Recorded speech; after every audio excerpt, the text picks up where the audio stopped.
वैशिष्ट्य आहे दगडाचं दगडी बांधतात. जुन्या काळातल्या मंदिरांची हीच वैशिष्ट्य.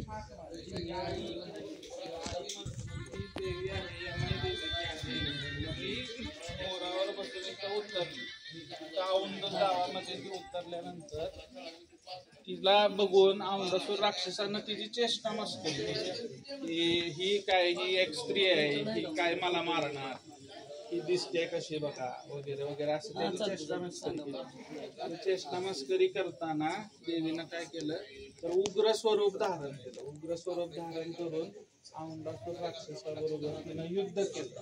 त्या युद्धात